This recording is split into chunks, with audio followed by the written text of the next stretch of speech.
I am Brian Rose. My guest today is Hendrik de Lange, recent graduate of our Speak to Inspire course. Welcome. Thank you very much. Tell us, where are you from? What do you do? I'm from the Netherlands. I live in a city called Delft, and I work as a patent attorney. I have my own company, and I'm in the patent field for 20 years.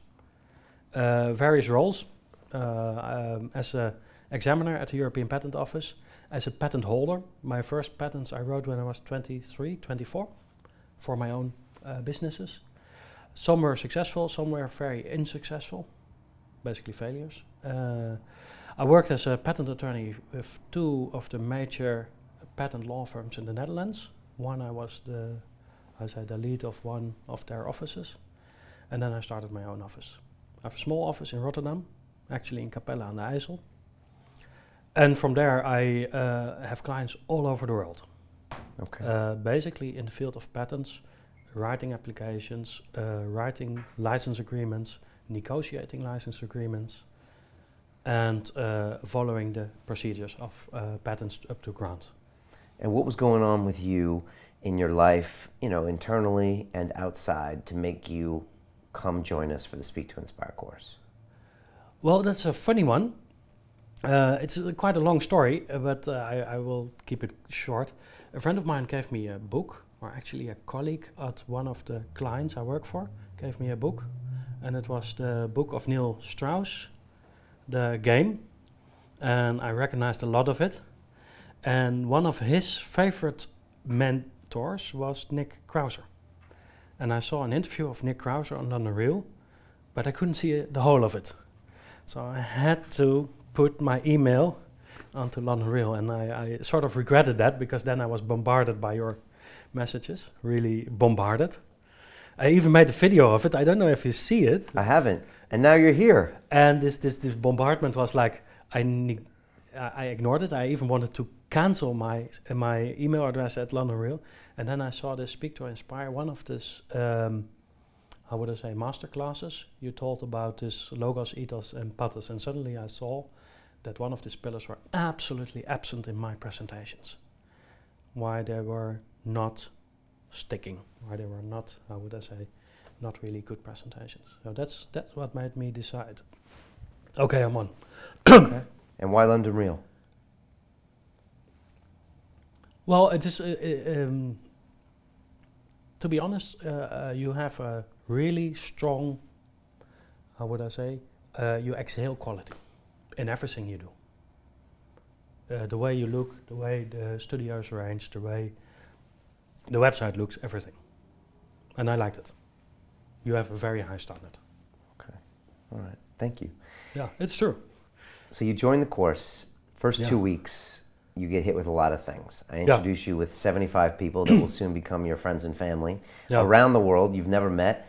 I'm throwing video modules at you. I'm asking you to come on live calls, the accountability doc. What was that like? Well, it's weird. First of all, I thought, like, when I saw all the first videos that people were posting, it's like, am I going to learn here something? I was really hesitant about it. I was also the one who was commenting the most, basically also critically commenting. And I noticed that that's my Dutch culture, because everybody's very hesitant. On the other hand, everybody really likes being commented. So it's, but you saw everybody increase in their quality, in their, how would I say, their self-confidence. You really saw people grew in this course. But the first 2 weeks, I was like, is this the good thing for me? And then later on, And what did you? And what was the concept on the course that you struggled with the most? What was the hardest thing I asked you to do? Well, I'm still struggling with is the basic message getting in, the structure, and the 3 pillars. Okay. And that's what I struggle with most, and that's basically why I joined also. Okay. What was the big win for you? What's something you accomplished on the course that you're happy with? Well, I'm amazed at this concept of, like, the hero is as big as his antagonizing force. I love it. I never realized it, but it's true. That is really an epiphany for me. And the other one is the 3 pillars. I heard it before, but it never landed. And I think it now landed, or in its process of landing. So ethos, logos, pathos. Yes. Which is the pillar you working on? Well, definitely the pathos, the pathos pillar that is missing. Right. The logos and the the pathos. Yeah. Ethos and the logos is there. You have those. Yes. It's just getting that emotional piece. Yes. And you're going to have something very strong. Correct. Yes. Yeah. And last night you pulled out the props. Yes. You were here at London Real headquarters. 30 of your fellow students flew in from around the world, and you get up and you give your talk. Yes. How did that go? Not so good. I was not so happy with it, no. But I have also high standards, and I lost a part of my speech. I practiced this speech a lot of times with that I could put them in front of me somewhere, and I couldn't. So I had to give them to people, and then I had to reach over, and it was a bit, the interaction was different. What I heard from people is that they found it very good.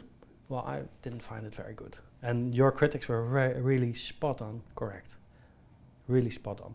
Okay, so you can take that and use it and get better. Yes, definitely. The good news is that you have great energy, and you're the most exciting and interesting patent attorney I've ever met. And you bring life to what you're talking about because you're passionate about it. So I think if we nail that structural elements I was talking about, you're going to have something very powerful. No, I think so too. Yes. Yeah, yeah. Yes. What was it like watching the rest of the students give their talks? It was amazing. Well, the greatest I found Isla, that she really recovered, that she really got the courage to go up there. Oh, Inga. No, Isla. Oh, Isla. The girl from Berlin. Yeah. She was really lost everything. She tried to restart and she regained. And I think the person that had most yesterday night was she, because she had clearly she had never been for such an audience before. It was really amazing to see. I loved it. For the rest, I missed some people that I really missed. I missed Fernando. Really shame that he's not here. I would have loved to see him. I missed Valentin. I missed Jude. I missed Sai. And there's someone else I missed. Lee, of course. Yeah. And they would have made it even better. Tell me about this group of people that you didn't approve of in the first 2 weeks. What are they like, and how have they become important to you? They all showed, me including, although I'm not so good in that, their really deepest self. And that's extremely powerful. And I was so excited to come here to meet the people that you actually know better than some of their closest friends, and you've never seen them before. It is weird, and it is like, I told Julian, like I don't drink, but I felt like I was drunk yesterday night. Do you understand the feeling? Yeah. A positive way of being drunk. It was amazing. I really soaked in all this people's energy, and it was great. And now we're down here in the bar, eating and drinking. It's great. It's really nice. And this is not only a course, it's an experience. And I never realized that when I joined in. Never realized it. And I don't know if you realized really that it was such a big experience, actually. Because it's your first time also, I saw. For the speaking course, this is our first one. But we know from the academy that these kind of deeply human connections happen, and people get very close. Yeah, it's really great. It's a beautiful thing. What are your plans for the next 12 months? What are you going to do with this speech and your speaking abilities? Well, as I try to explain, is that the patent work is what I'm good at and what I do and what I earn my money with, but it's not where my heart lies. My heart lies in development, designing and selling products and production. And I want to move that direction again. And throughout my life, I've been in these two situations. And I have one really big idea, that is this flying on the power of the sun. And I have another one, and that's automating my own hatred, the stuff I don't like from the working on the files. I'm now programming step for step everything to automate the whole patent procedure, from writing to the grant, all the communications, everything automated. This is bold. I made the first prototypes of the first piece, and that is easing up the search. And it's magnificent. It's just like if you have a screen and you have a figure, there's all kinds of numbers in it, reference signs, and if you click on the reference signs, it states what it is automatically. That is what is now working, and I want to pitch that. I want to get investors involved. I want to build a team around it. Because all my life, and that's a big mistake, I've done everything alone. I've always worked alone, and I want to stop that. Okay. I have a big sign on my desk saying like, it's forbidden to do any projects alone. Because it's really my mistake. Yeah. And to do it, I need some investors, and I need some people, specialists, to help me program, to help me get over the barriers that I create myself. Okay. Good. So what I do in detail, I want to have 4 pitches ready in January, and the rest some 16 February, March, and also put it in the documents. And by March, I have my group of investors. Okay. That's the most important thing. The man with the plan. I like this. Yes. How have you changed? If we went outside and bumped into the Hendrik that didn't take this course on the street, how is that guy different than you? I'm a bit more self-confident, I would say. That's the biggest change. Self-confident in human interaction. And it's funny, the speak to inspire is not only speak to inspire, but to also interact to inspire, and it is also make the interaction better. I really stepped up a level in my social interaction, I would say. Yeah. And that's really great. Yeah, you seem much more emotionally intelligent than even our first Zoom calls. Like you seem very much in touch with what's happening, you know, emotionally with what's going on with the people in here. Yes. That's powerful, very powerful. Last question to someone watching, thinking about taking the course, not sure, what would you say? If somehow you need to improve your speech, join, but join full. And join full, I mean really absorb the videos of others and try to comment on your most critical way. And use the sandwich method. The which method? The sandwich method. Oh, which is what? It's like if you give somebody a comment, and I made one mistake that somebody I gave not the sandwich method, and she was exploding. It's that you have a positive thing, then you say the shit, and then you have a positive thing. The shit, I mean the critical comments. Okay. Stick it in a and sandwich. it is really funny. Today I realized that in this book, the game, they speak about the nag. I don't know if you read the book. Of course I read the book. The nag is like, it is a, how would I say, it's a, I don't know the English word, but if you really abuse somebody, it's an abusive language wrapped into a compliment. And the sandwich method is the same.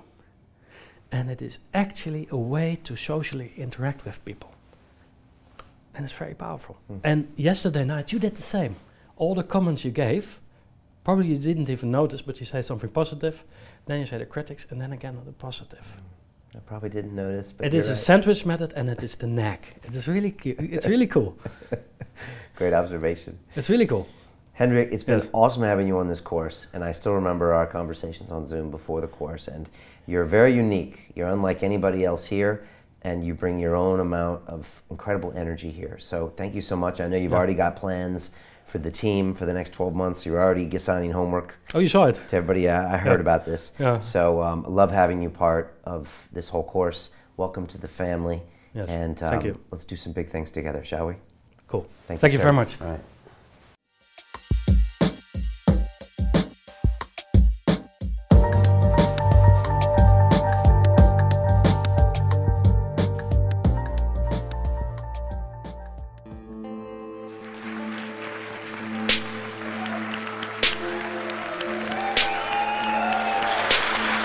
The critics who always speak behind my back, maybe I want to hear them remind me, he's back, the great pretender.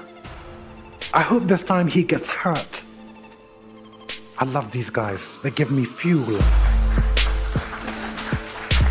If you want to reach your objective, you want to achieve it, you're going to have to be obsessive. You're going to have to be obsessed. Feel what you do. Feel it. If you're not feeling it, it doesn't matter. It's Chris Eubank Jr. How do you explain his prowess in the ring? Junior has that obsession, that genius, that magic. Genius is obsession, but it's in one area. You studied the sweet science for so much of your life. How do you walk away from it? Do you miss it? You can't walk away from it. I am it.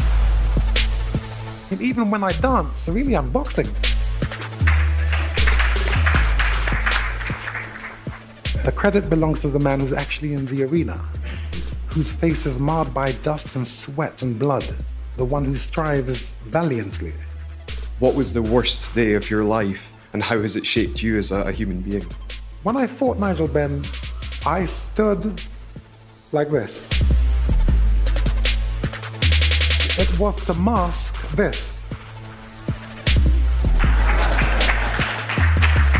The risk must be taken. That's why you are London Reelers. That's why we're here. We're tired of sitting still, watching it happening for others. Let's do it.